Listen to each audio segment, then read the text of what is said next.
که آقای گرینبرگ میگه تا به جایی نرسید نمیتوانید آنجا را ترک کنید. اگر نمیتونیم جایی رو ترک بکنیم علتش اینه که به اونجا کامل نرسیدیم.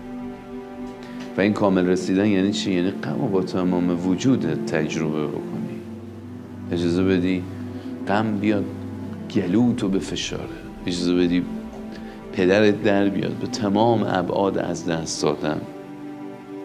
آدم هایی افسرده میشن به جای غمگین شدن که نمیخوان غمگین باشن، غم اذیتشون میکنه، تلاش میکنن با رفتارهای مثل خوابیدن، مثل اعتیاد، مثل در خانه ماندن چیکار بکنن؟